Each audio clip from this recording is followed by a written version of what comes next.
तो आज के इस वीडियो में हम बात करेंगे एक्सेल के कुछ टॉपिक्स के बारे में, जैसे कुछ कंडीशंस आ सकते हैं आपको एक्सेल में जब आप डेली लाइफ में काम करते हो, तो किस तरह के फॉर्मूला होते हैं जो आपके डेली लाइफ के काम को आसान बना सकता है। जैसे कि कनकटनेट यूज किया जाता है जब दो से वैल्यू को जोड़ना होता है, दो अलग अलग कॉलम्स में जो वैल्यू होती हैं, अगर आप उसे जोड़ के एक अलग कॉलम में प्रिंट करना चाहते हैं तो वहाँ कनकटनेट यूज करते हैं, लेंथ यूज करते हैं, सम होता है, ऐड होता है, सब्ट्रैक्ट होता है। ये सारे जो फॉर्मूला होते हैं, बेसिक फॉर्मूला मैंने कवर नहीं किया था किसी भी वीडियो में, तो इस वीडियो में जो भी फॉर्मूला ज़्यादातर यूज किए जाते हैं एक्सेल के अंदर, हम लोग आज उसे कवर करने वाले हैं। तो चलिए इस वीडियो को स्टार्ट करते हैं। यहाँ पे तो इसमें हम लोग एक्सेल फाइल खोल लेंगे ब्लैंक यहाँ पे, जिसमें हम लोग इसे प्रैक्टिस कर सकें। यहाँ पे ये हमारे पास ओपन हो चुका है। यहाँ से न्यू फाइल मैंने ले लिया यहाँ पे। और एक सिचुएशन मैं आपको पहले बता दूं कि वो कौन सी सिचुएशन हो सकती है जिसमें कि हम लोग ये फॉर्मूला यूज करेंगे। तो कंडीशन आपके हिसाब से अलग हो सकता है, मेरे हिसाब से अलग हो सकता है, लेकिन ये जो फॉर्मूला होगा यही यूज होगा, चाहे वो आपकी कंडीशन में हो या मेरे कंडीशन में। तो यहाँ पे एक कंडीशन ये है कि जैसे यूजर कहीं भी रजिस्ट्रेशन करता है तो अपना फर्स्ट नेम अलग लिखता है और लास्ट नेम अलग लिखता है, ठीक है। और बहुत बार ऐसा होता है कि आपके पास जो भी डेटा है उसमें जो फर्स्ट नेम है और लास्ट नेम है, उन दोनों को जोड़कर एक कॉलम में पूरा नाम आना चाहिए, जिसको बोलते हैं फुल नेम। तो यहाँ पे जैसे हम देखिए, यहाँ पे एक सीरियल नंबर दे देते हैं। यहाँ पे एफ अंडरस्कोर नेम का मतलब क्या हुआ, फर्स्ट नेम। और यहाँ पे एल अंडरस्कोर नेम का मतलब क्या होगा, लास्ट नेम। और यहाँ पे मैंने लिख दिया फुल नेम, ठीक है। अंडरस्कोर मैं ऐसे ही दे रहा हूँ, आपको देने की ज़रूरत है तो दे दो या फिर ना दो यहाँ पे, ठीक है। तो serial name, first name, last name, इस तरह से कुछ कॉलम आ चुके हैं यहाँ पे हमारे पास। नंबरिंग कर देते हैं। यहाँ से आप ऐसे पकड़ कर ड्रैग कर दो तो नंबरिंग ऑटो सीक्वेंस में बढ़ जाती है आगे की तरफ। यहाँ पे फर्स्ट नेम में मैं लिखता हूँ अपना नाम पवन, ठीक है। लास्ट नेम में लिखता हूँ कुमार, ओके। फिर इंटर जैसे किया मैंने, नीचे आ चुका है। यहाँ पे लिखता हूँ रजत, यहाँ पे लिखता हूँ कुमार, ओके। फिर यहाँ पे लिखता हूँ रोहित, यहाँ पे लिखता हूँ राज, यहाँ पे श्याम, यहाँ पे कुमार, यहाँ पे रोहन, यहाँ पे कुमार। इस तरह से जो भी नाम होंगे आप ऐसे लिखते जाओ। फिलहाल मैं 5 पे ही एग्जांपल आपको बताता हूँ यहाँ पे। और आपके पास कंडीशन ये है कि आपको क्या करना है कि ये जो नाम मैंने लिखा है इसे लास्ट वाले कॉलम में प्रिंट करना। कहाँ पे, तो यहाँ पे आपको इनका फुल नेम आ जाना चाहिए। जैसे पवन और कुमार अलग अलग लिखा हुआ है, बट यहाँ पे मुझे एक ही कॉलम में चाहिए। तो जो फॉर्मूला यूज होता है यहाँ पे इक्वल टू कनकटनेट होता है। जैसे ही आप यहाँ पे लिखोगे इक्वल टू कट, तो यहाँ पे आ जाता है ऑप्शन आपके पास, यहाँ पे इक्वल टू कनकट और यहाँ पे कनकटनेट करके। तो यहाँ पे कनकटनेट को ही शॉर्टकट में कनकैट बोलते हैं यहाँ पे। और टैब दबा देंगे हम यहाँ पे। टैब दबाएंगे जैसे ही, तो ये क्या हो गया, अपना जो ब्रैकेट है ओपन कर दिया है।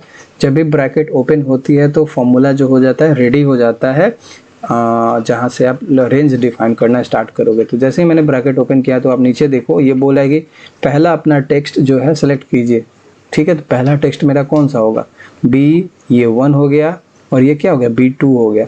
तो B2 मेरा पहला सेल होगा जहाँ से नाम लिखना स्टार्ट किया गया है, ओके। उसके बाद देखिए यहाँ पे इसी फॉर्मूला में जब आप डीपली देखोगे तो यहाँ पे आपको दिख रहा होगा कोमा, यहाँ पे आपको दिखेगा एक, और कोमा के बाद डॉट डॉट लगा हुआ है। तो सिंपल से आपको भी एक कोमा देना है यहाँ पे। जैसे ही मैंने कोमा दिया तो देखिए अब फॉर्मूला बोल रहा है कि अब दूसरा टेक्स्ट आप सेलेक्ट कीजिए। तो चलिए भैया यहाँ पे दूसरा टेक्स्ट मैंने सेलेक्ट कर लिया और यहाँ पे फिर कोमा बोल रहा है। इट मीन्स कि क्या, अगर आपके पास first name, last name, middle name, इस तरह से और भी कॉलम है तो आप कोमा सेपरेट करके सबको असाइन कर सकते हो एक साथ। और कहीं पे भी जहाँ ये फॉर्मूला सेल में यूज कर रहे हो तो वहाँ पे ये सारे नेम जो है एक साथ प्रिंट होंगे, ठीक है। तो अभी मैं 2 ही कॉलम को रेफरेंस लेके चल रहा हूँ यहाँ पे। तो यहाँ पे ये दोनों कॉलम हो चुके हैं मेरे, B2 और C2।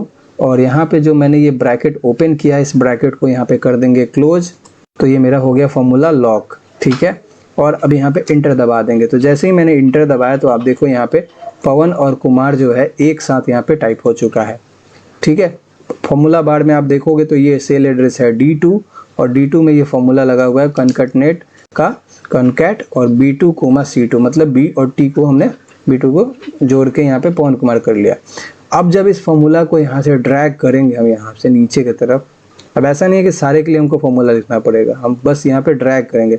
तो यहाँ जैसे एक कॉलम मैंने ड्रैग किया तो देखिए यहाँ पे रजत कुमार ऑटोमेटिक आ गया। अब आप ये देखोगे कि यहाँ स्पेस है, यहाँ स्पेस नहीं है, ऐसा क्यों हुआ? तो यहाँ पे जब आओगे तो देखो रजत कुमार में मैंने ऑलरेडी लिखते वक्त ही स्पेस दे दिया था, जिस कारण से वो स्पेस सेव रखा और यहाँ पे स्पेस काउंट कर रहा है यहाँ पे। ठीक है, अगर नहीं आप चाहते हो कि नहीं मुझे फॉर्मूला में ही स्पेस देना है, तो उसके लिए भी एक लॉजिक होता है, मतलब लास्ट में इसे कवर करेंगे, पहले अभी नॉर्मल समझते हैं। जैसे ही मैंने ड्रैग किया तो अभी देखो फॉर्मूला क्या हो गया, B2 के बाद B3 हो गया और C3 हो गया। तो एक्सेल खुद समझता है कि अब मुझे जैसे ही नीचे जाना है तो अपना सेल एड्रेस भी चेंज कर लेता है कि B3 हो गया और C3 हो गया, तो ऑटोमेटिक वो रजत वाली वैल्यू थी। अब जैसे हम नीचे जाएंगे तो B3 था, अब क्या हो जाएगा यहाँ पे इस वाले रोहित राज में ये B4 हो गया और ये C4 हो गया। तो आप जब भी ड्रैग करते हो ऐसे तो एक्सेल खुद समझता है उस चीज़ को कि मुझे क्या करना है। यहाँ पे देखो यहाँ पे कुछ नहीं था तो छोड़ दिया। तो इस तरह से आप समझ चुके हो कि कॉन्कैटनेट काम कैसे करता है, और इक्वल टू कॉन्कैट लिखने के बाद ये फॉर्मूला आप कैसे असाइन करोगे, कैसे यूज में लाओगे, समझ में आ चुका होगा आपको ये फॉर्मूला, और बहुत जगह ये काम आता है करने में। अब यहाँ पे एक कंडीशन ऐसा है कि मुझे क्या करना है, स्पेस रखना है ताकि फॉर्मूला के थ्रू ही स्पेस यहाँ पे लॉट हो जाती है। यहाँ पे डबल क्लिक करेंगे तो ये फॉर्मूला बार खुल चुका है यहाँ पे मेरा, और यहाँ पे जैसे मैंने कोमा दिया है यहाँ पे, तो कोमा देने के बाद ही हम क्या करेंगे, ऐसे डबल कॉट दे देंगे और यहाँ पे फिर एक कोमा दे देंगे और इस डबल कॉट में स्पेस दे देंगे ऐसे, और इंटर करेंगे यहाँ पे। अभी देखिए आप क्या हुआ, ऑटोमेटिक स्पेस आ चुका है, और ये स्पेस सारे सेल पे लागू होगा। देखिए जहाँ पे ऑलरेडी स्पेस है टेक्स्ट में, वहाँ पे डबल स्पेस हो जाएगा। तो आप क्या कर सकते हो, ऐसे सेलेक्ट करके, मैंने पहले दिन ही आपको बताया था ये चीज़, ऐसे सेलेक्ट कर लो, कीबोर्ड से Ctrl+F दबा लो, रिप्लेस में जाओ, क्या फाइंड करना है, एक स्पेस, और रिप्लेस किसके साथ करना है, ब्लैंक के साथ, और रिप्लेस ऑल जैसे ही मारेंगे तो देखिए बता दिया कि 3 जगह एक्स्ट्रा स्पेस यूज हुआ था और तीनों के तीनों स्पेस मेरे ख़त्म हो गए। और अब यहाँ पे जो आउटपुट है आप देख सकते हो सारे में सिंगल स्पेस आएगा। अब यहाँ पे एक बार आई थिंक फॉर्मूला ड्रैग कर लेते हैं वापस से, ऑटोमेटिक ये सिंगल स्पेस में है, दिख रहा है आपको यहाँ पे जो स्पेस है, जो स्पेस यहाँ पे सारी जगह बराबर है। तो ऐसे करके एक बार में आप फॉर्मूला में भी स्पेस असाइन कर सकते हैं। और यहाँ पे मैंने स्पेस के लिए कुछ नहीं किया, बस कोमा सेपरेशन के बीच में डबल ये जो दिया है कॉट, इसके बीच में एक छोटा सा स्पेस दे दिया है। तो इसी स्पेस के कारण दोनों सेल के बीच में एक स्पेस आ रहा है। आपको एक नहीं 2 चाहिए, 3 चाहिए, ऐसे स्पेस दे दो और इंटर कर दो, देखो जितना दोगे उतना स्पेस आएगा यहाँ पे। तो ये चीज़ आप समझ गए कि कॉन्कैटनेट काम कैसे यहाँ पे कर रहा है। ठीक है, अब बात आती है कि इस डेटा को अगर मैं कॉपी करता हूँ कहीं पे, ऐसे कॉपी किया और एक न्यू शीट लिया यहाँ पे, और यहाँ पे मैंने पेस्ट कर दिया ऐसे, तो ये क्या होगा, देखिए क्या लिख रहा है, रेफरेंस रेफरेंस। इसका मतलब क्या हुआ, ऐसे हो क्यों गया, इस बारे में थोड़ा सोचते हैं। अभी मैंने जैसे ही इसको कॉपी किया तो आप देखो कि ये फॉर्मूला शीट है, और फॉर्मूला शीट जैसे ही कॉपी होकर शीट 2 में आई तो ये बोल रहे कि हमको रेफरेंस ही नहीं मिल रहा है, कि B2 और C2 जो आप दिए थे एड्रेस, वो एड्रेस गया कहाँ, इसको मिल नहीं रहा है इस वाले शीट में। समझ में आ रहा है आपको? तो इसी कारण से ये रेफरेंस प्रिंट कर दिया कि इसको सेल एड्रेस ही नहीं मिल रहा है, क्योंकि आपने क्या किया यहाँ पे सेल एड्रेस ही चेंज कर दिया इसका, जिस कारण से ये फॉर्मूला जो है एरर हो गया। तो इस तरह के सिचुएशन से बचने के लिए आप क्या करोगे, यहाँ पे जो यहाँ पे आपने कॉपी किया है उसको हम लोग क्या करेंगे, पेस्ट स्पेशल करेंगे, जो मैंने कल बताया था आपको। Ctrl+Alt+V दबाएंगे और वैल्यूज को सिलेक्ट करके ओके कर देंगे। तो देखिए मेरी जो वैल्यूज थी वही सिर्फ आई है, यहाँ पे कोई फॉर्मूला नहीं है। फॉर्मूला बार में आप देखो तो यहाँ पे कोई फॉर्मूला नहीं है। अब अगर मैं बोलूँ कि आपको इसमें जो भी ये स्पेस पड़े हुए हैं आप उसे हटा के दिखाओ मुझे, तो आपके पास क्या ऑप्शन हो सकते हैं। आप क्या करोगे, कीबोर्ड से Ctrl+F करोगे, रिप्लेस में जाओगे, अभी जो मैंने बताया कि स्पेस दे दोगे, एक क्या करना है, रिप्लेस विद ब्लैंक, और रिप्लेस दबा दोगे। देखो सारे के स्पेस एक बार में हट गए, यहाँ पे 8 जगह रिप्लेसमेंट हुआ। तो ये लॉजिक होती है खुद की आपको छांटने की। तो अगर मैं बोलूँ ठीक है एक कंडीशन ये हुआ, अगर मैं आपको ये कंडीशन देता हूँ कि चलिए आपने ये तो कर लिया, अब पवन और कुमार को फिर से आप अलग अलग तोड़ दीजिए, मतलब जैसा था वैसा कर दीजिए। ठीक है, पवन अलग कॉलम में आ जाए और कुमार जो है अलग कॉलम में आ जाए। तो इस तरह के चीज़ों को करने के लिए आपको पहले डेटा के अंदर देखना पड़ता है कि इसमें किस तरह की सिमिलरिटी है। कहने का मतलब कि अभी क्या क्या यूनिक चीज़ें हैं जो सारे सेल में अवेलेबल है, उसी को पकड़ के हम ये लॉजिक डिफाइन करेंगे, इसको छांटना कैसे है। तो अभी एक चीज़ सब में सिमिलर है, आप नोटिस करोगे कि स्पेस एक दिया गया है सब में। अब उसी स्पेस के बाद अगर आप कटर लगा देते हो तो कटर क्या करेगा, पहले फर्स्ट नेम को अलग कर देगा, लास्ट नेम को अलग कर देगा। तो ये एक सिमिलरिटी है जो सारे सेल्स में है। बिना कुछ यूनिक वैल्यू पकड़े आप इस तरह के फॉर्मूला नहीं लगा सकते, और कहीं ना कहीं हर जगह एक यूनिक वैल्यू जरूर रहता है। तो कुछ नहीं करना है आपको, यहाँ पे चलिए आपको जाना है डेटा के अंदर। डेटा के अंदर जाएंगे और एक नया टॉपिक ये बता रहा हूँ, नोटिस कीजिएगा, टेक्स्ट टू कॉलम्स। ठीक है, ये टेक्स्ट टू कॉलम्स वाला पे आपको क्लिक करना है। क्लिक करने के बाद कुछ इस तरह से आपको ऑप्शन आ जाएगा यहाँ पे, और यहाँ पे दो ऑप्शन आता है, डेलीमिटेड और फिक्स विथ। ठीक है, तो आपको डेलीमिटेड वाला ऑप्शन दिख रहा है ये, और यहाँ पर ये यहाँ पे क्या लिखा हुआ है, कैरेक्टर सच एज कॉमाज और टैब सेपरेटेड ईच फील्ड्स। ठीक है, उसके लिए ये है, तो हमें अभी यही वाला ऑप्शन यूज करना है डेलीमिटेड का। और यहाँ पे देखिए आपको दिखा रहा है पवन और कुमार, यहाँ पे दिखा रहा है आपका एक डेटा इसने पकड़ा हुआ है। और यहाँ पे हम नेक्स्ट करेंगे। जैसे ही नेक्स्ट करेंगे तो ये बोल रहा है कि मुझे ये बता दीजिए कि आपके डेटा में किस तरह का अंतर है। तो अंतर तो टैब वाला है नहीं, अंतर क्या है मेरा, स्पेस का है। तो जैसे ही स्पेस मैंने लगाया तो एक देखिए यहाँ पे डिवाइडर लग गया, खुद से दिख रहा है ये डिवाइडर आपको खुद से लगा हुआ है यहाँ पे, और ये लग गया है। और जैसे ही हम यहाँ पे नेक्स्ट करेंगे यहाँ पे, तो देखिए क्या कर रहा है, पवन को अलग ब्लैक कर दिया, कुमार को अलग कर दिया यहाँ पे, और पूछ रहा है कि किस तरह के आउटपुट में इसको निकालें, कॉलम डेटा का आउटपुट क्या रखेंगे। तो हम बोल देते हैं कि जनरल में रख दो, और यहाँ पे फिनिश कर देंगे। तो देखिए क्या किया, पवन का क्या किया, कुमार अलग कर दिया यहाँ पे।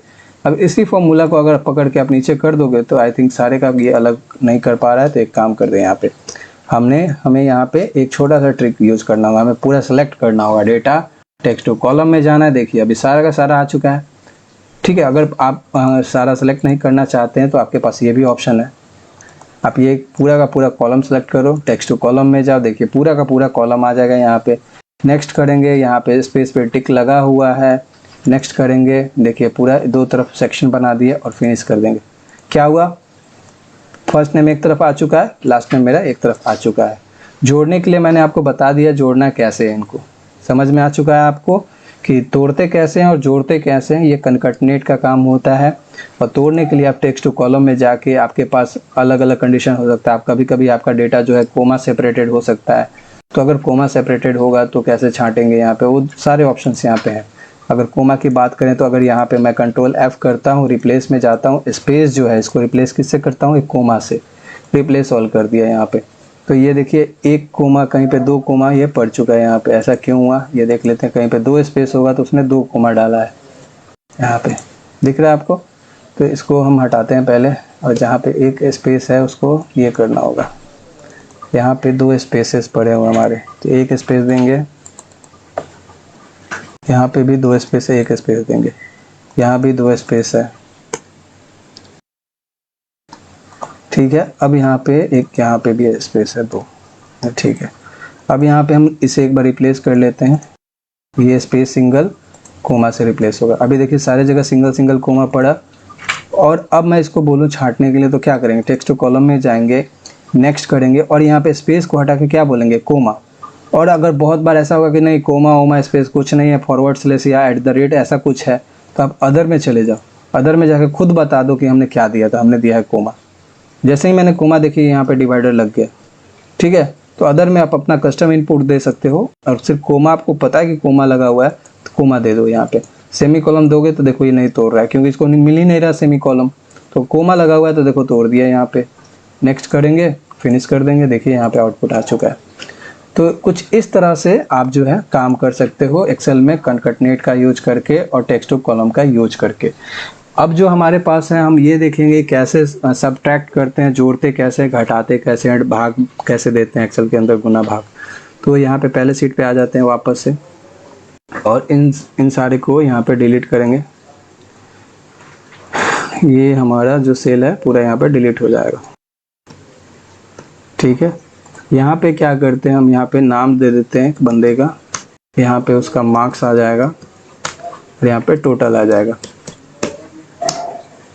ठीक है, नाम हो जाएगा पवन, यहाँ पे मार्क्स इनका जो भी आया मार्क्स, यहाँ पे दो सब्जेक्ट का मार्क्स लेना है तो एक और कॉलम ले लेते हैं यहाँ पे इसको दे देते हैं मार्क्स 1, और ये हो गया मार्क्स 2। मान लीजिए दो कोई सब्जेक्ट है जिसके मार्क्स यहाँ पे मिल रहे हैं, इसके मार्क्स मिल गए मुझे 60, इसके मार्क्स मुझे मिल गए 50। ठीक है, और इसी को हम लोग यहाँ और जनरेट कर लेते हैं। यहाँ पे राम लिख देता हूँ, यहाँ पे श्याम लिख देता हूँ, यहाँ पे रोहन कर देता हूँ, यहाँ पे गोलू कर देता हूँ।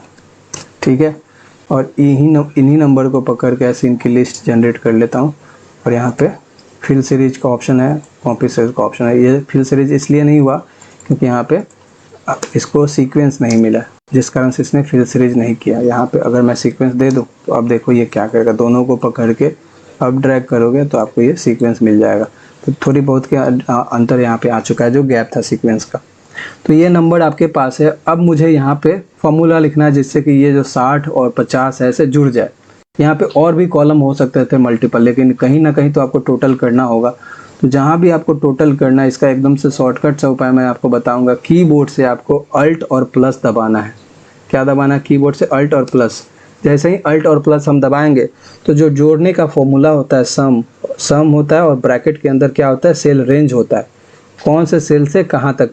तो ऑटोमेटिक जब आप अल्ट और प्लस दबाओगे तो खुद से एक्सेल समझ जाता है कि इनको किधर से जोड़ना है, अगर आपने डेटा तरीके से लिखा है तो। और आपको बस इंटर दबाना होता है। जैसे ही मैंने इंटर दबाया तो देखो इसने जोड़ दिया। और मैं यहाँ पे क्या करूँगा, डबल क्लिक कर दूंगा और या तो ड्रैग कर देता, तो इसने ऑटोमेटिक देखिए सारे वैल्यूज़ को सम कर दिया हुआ है यहाँ पे। इस तरीके से दिख रहा है आपको। उसी तरह आपको ये इन्हें जोड़ना नहीं है, अगर इन्हें आप सब्ट्रैक्ट करना चाहते हैं यहाँ पे तो हम क्या करेंगे, यहाँ पे इक्वल टू देते हैं यहाँ पे। और यह हमारा सेल रेंज कौन सा है? ये वाला 60 है सपोज। तो कंट्रोल दबाए रखेंगे कीबोर्ड से और यहाँ क्लिक करेंगे कहाँ पे? 60 पे। तो देखिए यहाँ पे क्या आ गया? C2। कहाँ घटाना है हमको? तो घटाओ का चिन्ह दे देंगे ऐसे माइनस का, और 60 में से 50 घटाना है तो यहाँ क्लिक कर देंगे और इंटर दबा देंगे। क्या आया मेरे को? आउटपुट 10 आया। कोई फॉर्मूला लिखने की जरूरत नहीं पड़ी मुझे। उसी तरह जोड़ने के लिए भी आप क्या कर सकते हो, इसको भी ड्रैग कर देते हो तो ये आ जाता। अगर मुझे जोड़ना ही है तो देखते हैं यहाँ से ये ट्राई करके 60 और प्लस का साइन दे देंगे और क्या करना है, ये वाला एंटर कर देंगे। देखिए क्या हुआ, जोड़ दिया ना। कोई सम वम लिखने की जरूरत नहीं है, आपको ऐसे ही कर सकते हो डायरेक्ट। तो ये जो सम वाला होता है ये बेसिक स्टेज में जब आप एक्सेल सीखते हो तो यूज किया जाता है। जब आप रेगुलर लाइफ में यूज करोगे तो आप सिर्फ ऑपरेटर बता दो कि प्लस है कि माइनस है कि डिवाइड है, उतना से ही काम आपका हो जाता है। ठीक है, तो यहाँ पे अब डिवाइड करके देखते हैं। कुछ नहीं करना, इक्वल टू देना है। सेल एड्रेस बताइए C2, डिवाइडर का साइन दे देंगे हम फॉरवर्ड स्लैश, और इसको हम क्या करते हैं 50 से डिवाइड करते हैं 60 को, देखते हैं क्या होता है यहाँ पे D2 से, और इंटर करेंगे। देखिए क्या आ गया आपके पास 1.2।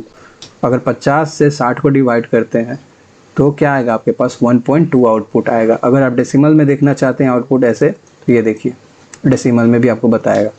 ठीक है, तो इस तरह से आप ऐसे डिवाइड भी लगा सकते हो, और सिंपल सा ये तरीका है यूज करने का, आपको सिर्फ ऑपरेटर यूज करना होता है। तो इस तरीके से आप जोड़ घटाव गुना भाग सब कुछ कर सकते हैं। मल्टीप्लाई करना होगा तो उसी तरह से आपको इक्वल टू देना है। मल्टीप्लाई के लिए स्टार मार्क यूज किया जाता है C2, और स्टार दबाएंगे तो स्टार से यहाँ पे मल्टीप्लाई होता है। और यहाँ पे 50 कर देंगे ये वाला इसका एड्रेस और इंटर कर देंगे। देखिए क्या आ गया यहाँ से। तो पहले हम ये डेसिमल वैल्यू हटा देंगे तो ये 3000 आ गया यहाँ पे। उसी तरह से नीचे आ देंगे तो ऐसे, तो आपको जो भी ये मल्टीप्लाई वैल्यू हो गए इन दोनों का, यहाँ पे ये आउटपुट आ चुका होगा आपका इस तरह से। तो आप समझ गए मल्टीप्लाई करते हैं, सब्ट्रैक्ट कैसे करते हैं यहाँ पे। तो अगली जो हमारी वैल्यू है यहाँ पे हम देखेंगे कि इसमें टाइम और डेट कैसे हम लोग यूज कर सकते हैं एक्सेल में। सपोज यहाँ पे एक कॉलम डाल दूँ यहाँ पे कि इनका डेट बताइए आज का, जैसे यहाँ पे टाइम लिख देते हैं हम यहाँ पे। तो अगर मुझे आज की टाइमिंग जो है डालनी होगी कि आज जो टाइम है वही सेल में यहाँ पे प्रिंट हो, और कल मैं एक्सेल फाइल खोलता हूँ तो कल जो टाइम हो वो खुद से खुद कल की टाइमिंग यहाँ पे आ जाए, मुझे टाइप नहीं करना पड़े। तो क्या करते हैं, मतलब करेंट डेट को प्रिंट करने के लिए हम लोग लिखते हैं इक्वल टू टुडे। जैसे ही आप लिखोगे नीचे फंक्शन आ जाता है, और टैब दबा दो तो सेल यहाँ पे ओपन हो जाता है वैल्यू एक्सेप्ट करने के लिए। तो इसमें और भी कंडीशन आप दे सकते हो। फिलहाल अगर आपको आज का डेट चाहिए तो टुडे लिख के और ब्रैकेट को हम क्लोज कर देंगे और इंटर दबा देंगे। तो देखिए यहाँ पे क्या आ गया, 8 तारीख आ गया, 9वां महीना आ गया और 2021 आ चुका है यहाँ पे। ठीक है, और ये मेरा जो डेट का फॉर्मेट है कंप्यूटर में उसी के हिसाब से आएगा। अगर मैंने मंथ को पहले नंबर पे रखा होगा तो यहाँ पे मंथ मेरा पहले नंबर पे आएगा। ठीक है, तो इस तरीके से देखिए यहाँ पे अगर मैं ड्रैग भी करता हूँ तो ये टुडे वाला है डेट ही ड्रैग होगा यहाँ पे। समझ में आ गया टुडे कैसे काम करता है। अगर बात करें हम लोग यहाँ पे डेट की,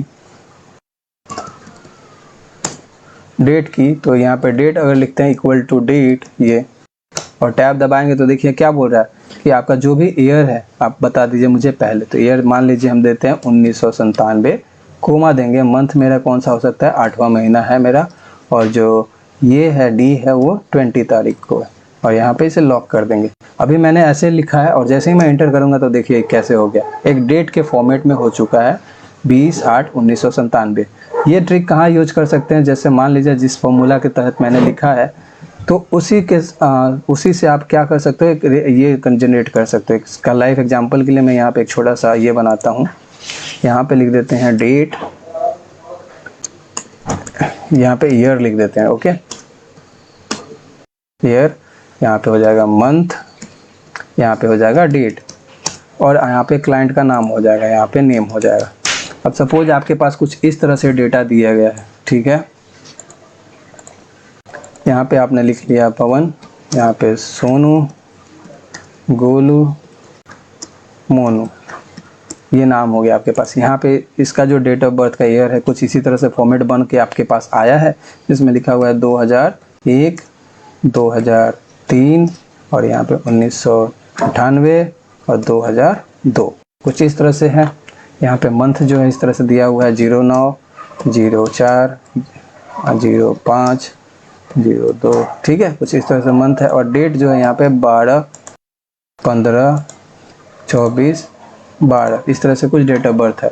तो इस तरह से आप कैसे यूज करोगे इसको तो एक जगह हमको करना होगा डेट फॉर्मेट में, तो वहाँ पे जो ये मैंने आपको फॉर्मूला बताया, आउटपुट यहाँ पे बोल देते हैं हम इसको, ये फॉर्मूला यहाँ पे आपका काम आएगा। जैसे यहाँ लिख देंगे डेट और टैब दबा देंगे, टैब दबाएंगे सॉरी, यहाँ पे इक्वल टू डेट और टैब दबाएंगे तो इस तरह से ओपन हो जाता है। अब ये बोल रहा है कि ईयर वाला कॉलम मुझे बता दीजिए, कीबोर्ड से कंट्रोल दबा के ईयर वाले पे बता दीजिए। अच्छा ईयर हो गया, कोमा दे देंगे, मंथ पूछ रहा है तो मंथ वाला कॉलम बता दिए, कोमा दे देंगे, अब इसे डेट वाला कॉलम बता देंगे और इसको क्या करेंगे लॉक कर देंगे और इंटर दबा देंगे। तो देखिए क्या हुआ, आउटपुट में आ गया ना, 12वां महीना है, 12 तारीख है, 9वां महीना है और 2001 है। ये डिपेंड करता है कि आपका कंप्यूटर का यहाँ पे डेट फॉर्मेट किस तरह से रखा हुआ है। और यहाँ पे इसको ड्रैग करेंगे इस तरह से नीचे, तो देखिए सारे लोगों के लिए इसने क्या किया, एक प्रॉपर डेट का फॉर्मेट जो है जनरेट कर दिया यहाँ पे। तो इस तरह से अगर डेटा आपको मिलता है तो आप इस तरीके से इस डेट फंक्शन का यूज करके डेट जनरेट कर सकते हैं। आगे की इसमें बात करें हम तो हमारे पास और भी टॉपिक है जिसमें है अपर केस, लोअर केस क्या होता है। अभी आप देख रहे हो यहाँ पे कि ये जो पवन, राम, श्याम मैंने लिखा है, सारे के सारे पहला लेटर कैपिटल है और दूसरा स्मॉल लेटर्स में है। अगर मैं बोलूँ कि सारे लेटर को कैपिटल आपको कर देना है तो कैसे करोगे, तो कुछ नहीं करना है, यहाँ पे लिखना आपको equal to upper. Upper use किया जाता है कैपिटल करने के लिए आपके लेटर्स को। यहाँ पे अपर लिखने के बाद ये भी देखिए मांग रहा है कि रेंज बताइए, मुझे रेंज दीजिए, तो यहाँ पे मैंने डाल दिया इसको और यहाँ पे इसे लॉक करके इंटर कर दिया। तो देखिए यहाँ पे क्या हो गया, ये आ गया। अब इसको जैसे ही यहाँ नीचे खींचेंगे तो ये क्या करेगा, B2 B3 को कॉल करेगा। देखिए क्या होगा, देखें तो यहाँ पे गोलू तक जो भी नाम यहाँ पे दिया है मैंने, ये सारे के सारे क्या हो गए, मेरे अपर लेटर में आ गए। अगर यहीं पे बोलूँ कि नहीं अपर नहीं चाहिए, मुझे क्या चाहिए, लोअर चाहिए, तो यहाँ पे क्या करेंगे, LOWER, यहाँ पे लोअर यूज होता है और एंटर कर देंगे। तो देखिए क्या हुआ, सारे के सारे लेटर जो है मेरे लोअर केस में आ गए। तो एंट्री करते वक्त बहुत लोग क्या करता है, अपर लोअर सब मिक्स एंट्री मार देता है। तो लास्ट में जब आप उसको सीट को देख रहे होगे या कैलकुलेट कर रहे होगे तो उस समय इस फॉर्मूला को यूज करके आप अपने सीट को एक फॉर्मेट में तरीके से कर सकते हो, जो कि है अपर और लोअर। ठीक है, इसमें आगे हम अगर बात करें कुछ चीज़ों की तो उसमें आता है इंपोर्ट डेटा। एक एक्सेल में सबसे अच्छा फीचर होता है कि डेटा आप इंपोर्ट कैसे करोगे। इंपोर्ट कहने का मतलब कि सपोज आप यहाँ पे गूगल ओपन करते हो और यहाँ पे एक्सेल डेमो डेटा ऐसे हम सर्च करें कुछ, और यहाँ पे कोई भी वैल्यू मिल जाए मुझे जो टेबल में डेटा को कंटेन की होगी, तो वहाँ से हम लोग यहाँ पे आपको दिखाते हैं। जैसे यही जो ऑप्शन आपको दिख रहा है, ये अगर मैं बोलूँ कि ये सारा चीज़ उठ के एक्सेल में अपने आप एंट्री हो जाए, कैसे होगा। या कहीं पे वेबसाइट पे रिजल्ट जो आता है आपको, जो इस तरह से देखिए यहाँ पे इसी चीज़ की मैं बात कर रहा था। तो ये जो आपको दिख रहा है, मैं अगर इसको कॉपी नहीं करना है मुझे 1 बाय 1, मैं चाहता हूँ कि कुछ ऐसा कर दूँ कि हर रोज़ जो भी यहाँ पे अपडेट हो वो ऑटोमेटिक मेरे एक्सेल में भी अपडेट हो जाए जब भी मैं अपना एक्सेल खोलूँ। बस फिलहाल इसे कॉपी ही हो जाए, तो उसको बोलते हैं इंपोर्ट। इंपोर्ट मतलब क्या, यहाँ से खींच के मेरे एक्सेल फाइल तक पहुँचाना। कैसे करेंगे, आप जहाँ भी करना चाहते हो। जैसे अभी तो मैं इसे करने के लिए सिंपल सा क्या करता हूँ, इसे ग्रेडियंट्स को हटा देता हूँ ताकि आपको तरीके से दिखेगा आउटपुट। चलिए यहाँ पे क्या करता हूँ, कहीं पे भी यहाँ पे आ जाते हैं और यहाँ पे होम मेनू के अंदर में आपको नहीं मिलेगा, ये डेटा के अंदर में आपको आएगा। डेटा का अंदर में आने के बाद आप यहाँ पे देखो फ्रॉम वेब का ऑप्शन एक मिल जाता है यहाँ पे। जैसे ही आप इस पर क्लिक करोगे तो ये एक ब्राउज़र खोल देगा आपके सामने, जो एक्सेल के इंटरनल फीचर है। और यहाँ पे आपसे पूछ रहा है कि यूआरएल मुझे बताइए जहाँ से डेटा इंपोर्ट करना है आपको। तो हम लोग क्या करेंगे, यहाँ पे ये वाला यूआरएल कॉपी कर लेंगे और यहाँ पे पेस्ट कर देंगे और यहाँ पे ओके कर देंगे। ओके करने के बाद ये देखिए कुछ इस तरह से डेटा को चेक करता है और पूछ रहा है कि क्या जो आप अप्लाई करना चाहते हैं यही वाला डेटा है या इस तरह का जो डेटा है ये वाला लिंक होगा हमारा, जिसमें सिंपल डेटा है। तो यहाँ पे कनेक्ट कर देंगे। ये देखिए यहाँ पे चेक कर रहा है और चेक करने के बाद ये यहाँ पे कनेक्टिंग कर रहा है। तो वेट कर लेते हैं जब तक ये कनेक्ट हो रहा है। यहाँ पे